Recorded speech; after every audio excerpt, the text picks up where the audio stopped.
I am going to discuss about the third question of my worksheet, that is related to capital adjustment of partner in case of retirement.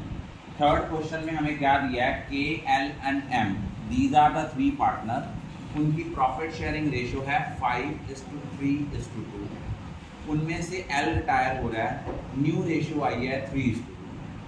तो सबसे पहले जब भी question आएगा, first of all we will prepare the revaluation account.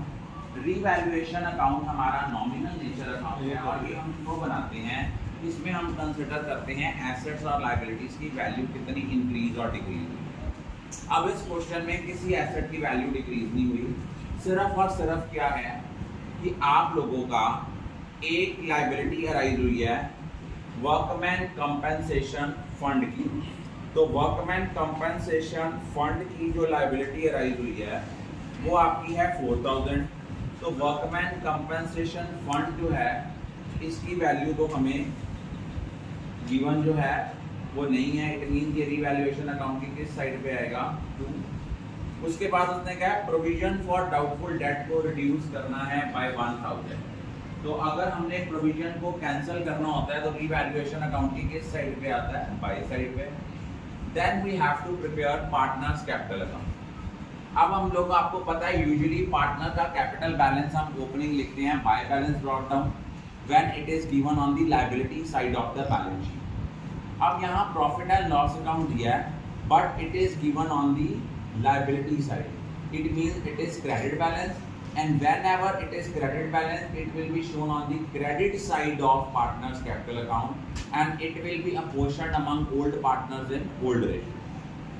Investment fluctuation fund दिया हुआ 10,000, investment की value में कुछ नहीं कहा कि इतनी मार्केट वैल्यू थी, इतनी उसकी बुक वैल्यू है या इतनी वैल्यू फ्लक्चुएट होनी है।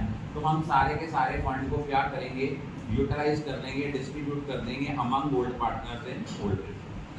अब उसने कहा कि फर्म की गुडविल जो है दैट इज 51,000 और आपको पता है रिटायरमेंट में गुडविल की ट्रीटमेंट क्या होती है, गेनिंग टू रिटायरिंग पार्टनर।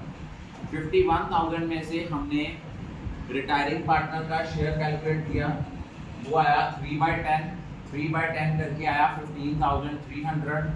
ये जो 15,300 आया इसको हमने के और एम की कैपिटल में डिस्ट्रीब्यूट करा इन देयर गेनिंग रेशियो।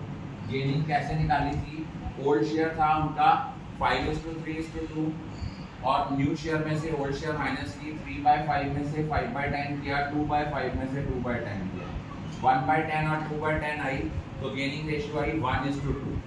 तो 15,300 का 1/3 के बियर करेगा और 2/3 बियर करेगा एम। जब हम लिखेंगे by case capital by AIIMS capital column आएगा एल के कॉलम में। अब जब टू एल्स कैपिटल लिखेंगे के और एम के कॉलम। फिर उसके बाद क्या था, रिवैल्यूएशन का लॉस था, 3,000 लॉस था, उसको हमने 5:3:2 की रेशियो में डिस्ट्रीब्यूट कर देना था।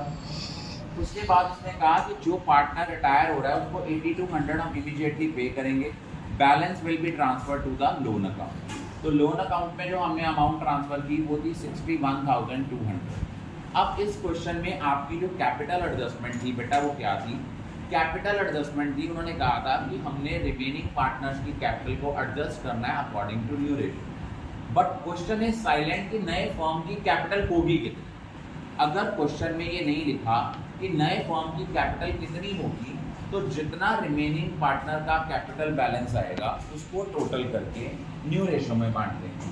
अब रिमेनिंग पार्टनर का कैपिटल बैलेंस आया था, के का आया था 68,400 और एम का आया था 19,200। टोटल फर्म की कैपिटल आई 87,600।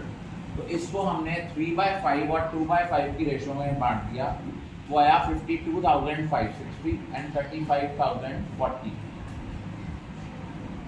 अब उन्होंने क्या कहा, हमने एडजस्टमेंट करनी है थ्रू करंट अकाउंट।